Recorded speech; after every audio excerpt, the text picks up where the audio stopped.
Dana, the first half start for you guys to come out the way you did. Can you talk about that, and then also sort of the turnaround there with the interception, and then the penalty there that sort of gave them some extra momentum? Yeah, it's two critical mistakes in the first half prevented us from going in, which potentially could be up 21 points. We were ready to play. I was proud of the guys for being ready to play, and Zay made a great play. We successfully orchestrated a trick play for the first time in my career. We had momentum. We were moving the ball. I think we had like 250 yards in the first half. They're a good team. They're a good team. They're good. They're my odds-on favorite to probably go to the Big 12 championship game, and we got beat BYU next week. And they own tiebreakers over Kansas and Kansas State and Oklahoma and all that. So anyway, they're a good team, right? Regardless of what they did last week, they're a good football team. We knew they'd keep fighting, keep playing, but that was a critical error by Jamal. He's just trying to play with passion. He cares. He's turning into one of our better leaders, and he made a huge mistake, and he owned it. But we got him stopped. We got him stopped on 3rd and 16. It's 4th and 16. They're punting, and then they converted that into a touchdown. Heck, we could have went up 30. We could have been 30-3 at halftime. Who knows? And then, that last drive, interceptions are going to happen, and I'm very honest. And if that's on Donovan, it's on Donovan. And that one was on Donovan. He threw it right to the dude in a 2-minute drive where we're moving the ball and we had all the momentum. It's a critical error. So you go into halftime, up 3 or whatever it is, and they got all the momentum going into halftime. You saw, they had a lot of people here. Houston's important to Oklahoma State. They had a lot of people here, and they had all the momentum going into halftime when we should have had all the momentum going into halftime. And 2 critical errors prevented that. Third quarter, we got wore out. We had people dropping like flies. I'm not using that as an excuse, but they wore us out. That's what a Big 12, big boy, physical team's going to do. And we knew that's who they were, they wore us out, but was proud of how we kept fighting. We stopped. We held them to 2 field goals. We finally got a drive going on offense. We look up, and it's 36-30. And, we're defending them on the 25-yard line. So it's like, geez, we got a shot right here in the fourth quarter. We get a stop. We go score and win by 1. I was proud of the way the guys fought, okay? But in order for us to win that game, we probably needed to keep that momentum in the second quarter and go into halftime with the momentum and a bigger lead. That last drive, you were within 6. The substitution. Yeah, that happened twice. It's inexcusable on our part. You can't sub D linemen. This is a tempo team. You can't sub when they're not subbing. You can't. We did it twice. It's inexcusable. It's inexcusable. I'm calling it like it is. We can't sub on tempo teams when they're not subbing. You get to stop right there, and who knows what happens. But yeah, put that as another critical error. Dana, knowing you can't go to a bowl game now, is that tough considering how much this team fought during the year? Yeah, it's everybody's goal. At the beginning of the year, you try to compete for championships, and we're going to continue to get better around here. We're going to continue to build and continue to do things right. I know we are, to the point to where championships are going to be in our future. But if that's not the case, then you try to go to a bowl game. That's what everybody's goal is. It's not going to happen. It's disappointing, but we got another game that we need to line up and get excited about competing in. The games are, are we throwing in the towel? I don't think this is a group that does that. Are we going to play everybody to see what we got? No. We're going to practice. We're going to challenge them, and playing time is going to be earned. It's going to be earned based on practice and based on what it looks like. And we'll go to Central Florida, and we'll compete hard and try to get a 5th win.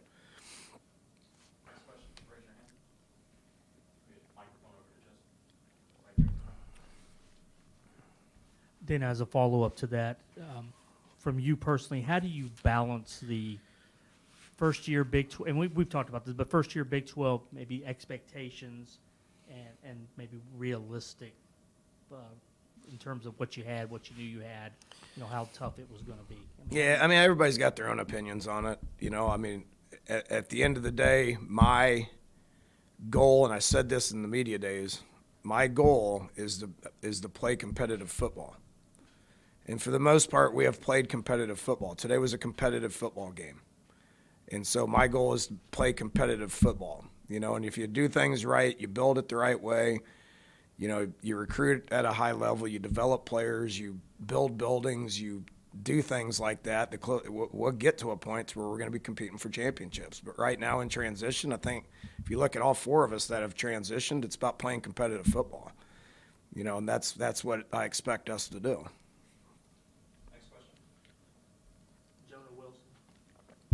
Yeah, we've seen glimpses. We've seen glimpses of it. He's battling some knee tendonitis and some hips. He's still growing. I mean, he's a baby giraffe out there now. I mean, he's long and he can run, but his parts hurt, and so we strategically saved 2 games to let him play in the last 2 games. And he had a really good week of practice, and we found something that we could do with him, put him into the boundary, and we figured we could match him up on a safety, and he just ran right by the guy. So that was obviously, encouraging to see. I've been challenging a lot of these other receivers to get in there and make some plays, and that was a pretty important play for him to make, and so he's got a bright future. He'll play next week. He'll get his red shirt. He'll come into next year as a red shirt freshman, and his future is very bright. Dana, how do you think Donovan's playmaking has evolved throughout the year, especially as a runner? Seems like there's been more of an emphasis the last 3 weeks to utilize that skill set. Yeah, I mean, going against defenses like this, when you scout them, the 3-down whole defense stuff, I mean, everybody runs the quarterback, and you got to protect them and do it do it in spurts and stuff. But, what he did tonight was more about scrambling. We lost Ruben, we lost Jack, we lost Tyler. I mean, O-linemen are going down left and right, and they have an elite pass rusher. Number 30 is an elite pass rusher, as good as anybody in the conference, and he was putting pressure on us. So Donovan knew that dude was coming, and so he stepped up and tried to find some guys to keep the play alive and made some big plays with his legs. It's the quarterback game nowadays. Q run game is important, but keeping the play alive, scrambling is important as well. And for the most part, he's done a very good job of that. Taking care of his body, taking care of the ball. I mean, the pick is bad, but he hasn't fumbled all year. I mean, ball security has been good, and keeping his body out of harm's way has been good as well. Yeah, Dana, going back to your substitution penalties, this late in the season, how do you make that such a fundamental error? That's pretty basic. I'm going to have to ask my coaches. I don't sub D linemen, so they will be held accountable for it. It's inexcusable. At the end of the day, it's on me, okay? But I'm not the one subbing those guys, and it's inexcusable. Final home game for your seniors. What's your message to that group? I appreciate them, man. There's 6th-year guys, there's 5th-year guys. Pat Paul broke it down in there, 5 years, appreciates it, feels like it's a family to him. There's 4-year guys, there's 3-year guys, there's 2-year guys, and there's 4 1-year guys. So everybody's path towards being a senior is different, but especially those older guys that have been here as long as I've been here. I mean, just really appreciate that. We've been through a lot with a lot of different things with COVID and 4 and 8 COVID, being relocated for an entire semester because of the freeze and busted pipes and, American Conference championship game to Big 12 transition. That's a lot, transfer portal, NIL. I mean, just like we're at what they've dealt with over the course of the last 5 years is a lot. Appreciate those guys, man. Really wanted to celebrate with them. They're disappointed that we didn't get that opportunity to, but played a good football team and was proud of the way our guys competed. Dana, on those 3 that you mentioned, Jack, anything you can do? He'll be back next week. and then the other two were in game. In game, don't know the severity of them. And as far as I know, emotions at this time of year and stuff get a little raw. I just want to give you a chance. There's a photo online of an exchange with some students after the game. Anything you want to I comment didn't on? say anything to them. I mean, they were yelling at me. I just kind of looked at them. I didn't say anything to them. I mean, they're fans. I'm not going to get in the shouting matches or arguing matches with fans. I mean, they're fanatics. They can say what they want. I mean, they bought tickets and they can come, and I appreciate everybody's support, and the crowd was good today. And appreciate that. But there is no exchange with me and anybody in the stadium.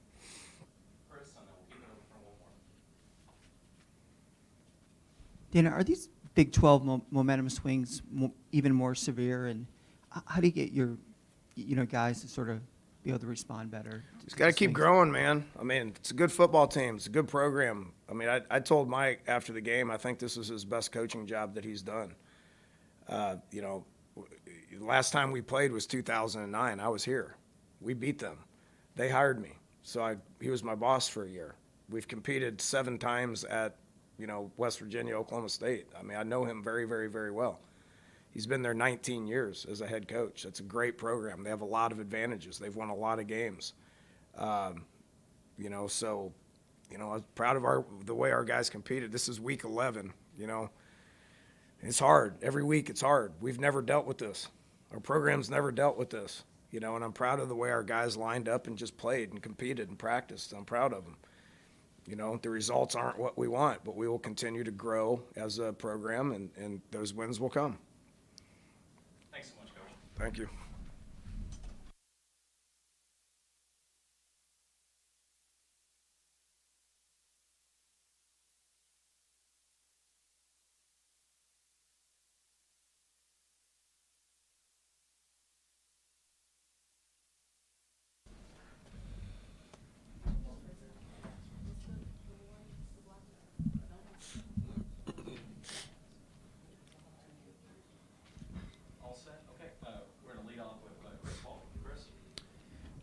Donovan, that interception, I think like 4 minutes left in the first half. What'd you see there, and how hard is it, to sort of see that momentum switch there? Yeah, I just got to throw a better ball or get off into my other reads or my check down. Just the margin for error, especially in the Big 12, just as you change conferences and stuff like that. Margin for error is very slim, so that's something I gotta make a better throw or just get to my checkdowns, be better in my reads. Donovan, do you feel like anything changed in that second half, just in terms of what they were doing on defense and what you guys did on offense? Yeah, they definitely switched it up, just going more of a kind of just man coming out of the game, just starting off the game, and then they try to switch up a little bit, just have everybody flying around, just getting in different areas, safeties rolling down, rolling up, corners dropping down, and stuff like that. But I felt like we managed it very well. Play calls were good. People were running around. Blocking was great. Just the margin for error, just little things. Next question.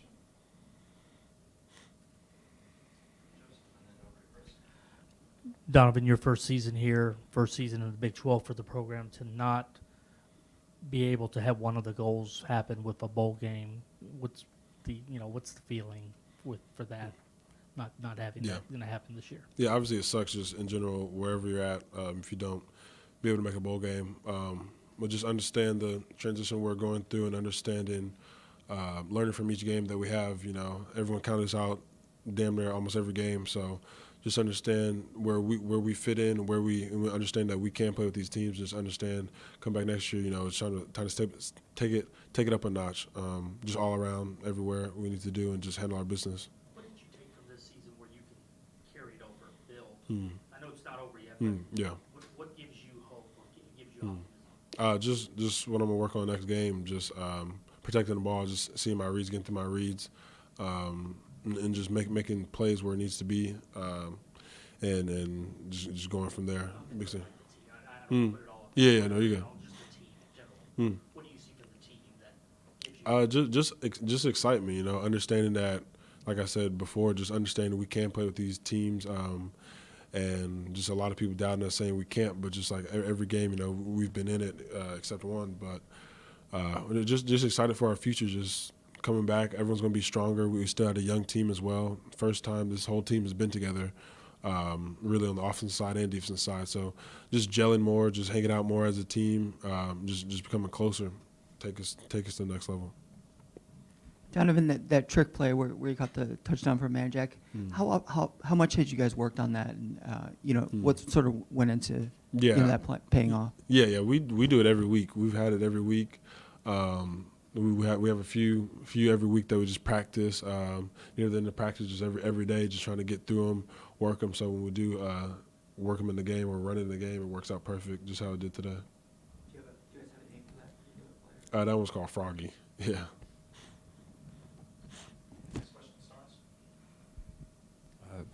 Offensive line got banged up today. Jack didn't play coming in, and then a couple other guys went out. How did you sort of navigate that as the game went on, and how did you feel sort of those guys came in, the younger guys came in? Yeah, just telling those dudes, I trust them up front. Like, hey, y'all do y'all job. Y'all here for a reason. You're playing D1 for a reason. So just handle your business. I'm going to trust you, and just go play ball like you always been. Demetrius did a phenomenal job today, like exceptional.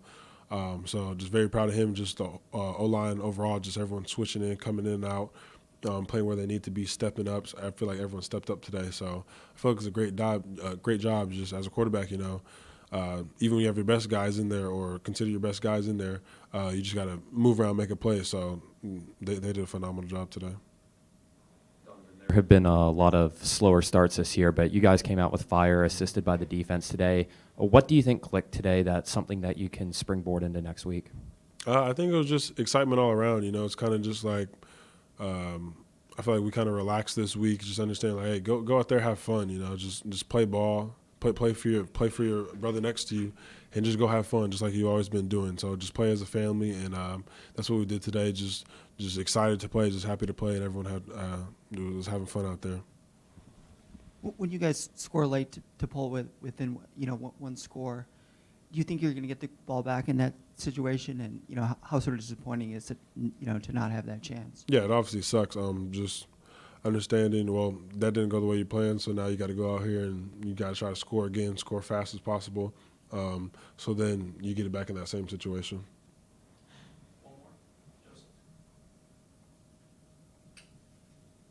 You mentioned Pancake earlier. Just moving forward, kind of to what I asked about next season, you've got him now with Jack leaving, but you also, Jonah showed something tonight, knowing that you have a lot of returning weapons, Sam, Joseph, the young guys. What do you think offensively? I mean, that seems like a lot of building blocks to build off of. Yeah. It's great to know that I have those guys. It's just, again, people may look at our room, may not have the biggest guys, and everything like that, may not look the part, but they'll run by you just like they did today, just all around. And there's a lot of young guys. Jonah's a freshman, and it's just exciting. Dalton, he's a sophomore, his first year playing for real. So it's just a lot of young guys, that are eager to play. They love to play. It's always fun having guys that want to get out there, want to make plays. So all around the board, and there's still guys that people haven't seen that are going to step up too as well, and just have a full arsenal of guys that could get in the end zone, make plays. Thanks so much. Thank you.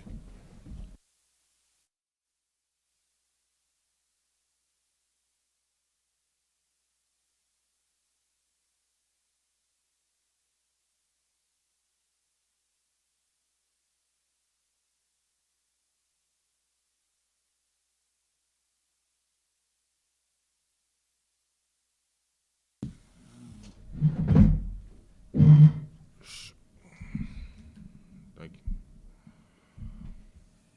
First question. Chris, we'll let you lead us off. The start you guys got off to, on defense particularly, getting 2 scores. I mean, what sort of triggered that, and what was the mindset coming into this game? We wanted to send the seniors off the right way, so I feel like the leadership in the room was there, and I feel like maybe somewhere at halftime we might have got complacent or something. Not 100% sure, but I feel like the message was, just to send the seniors off the right way. As you were leaving the field, a lot of people saying thank you for the memories, nice messages like that. Is today bittersweet knowing you guys didn't get the win, but you still know what kind of impact you've made on this fan base? Yeah, I say bittersweet for sure, because, losing always sucks. But, I mean, as a football player, you really see, or being able, I don't want to call them fans, but, the supporters that we have, they kind of to know that I had a positive impact on them and that I made coming to games for them a lot easier, that kind of means something to me. So, yeah, for sure. Next question. Chris? Is it hard to know that you won't be going to a bowl game now? Was that a goal? Was that something you yourself push for?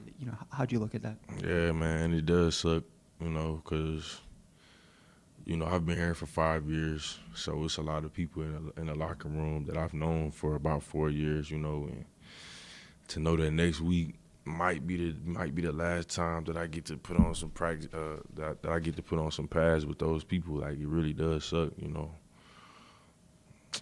does suck, but it's the game.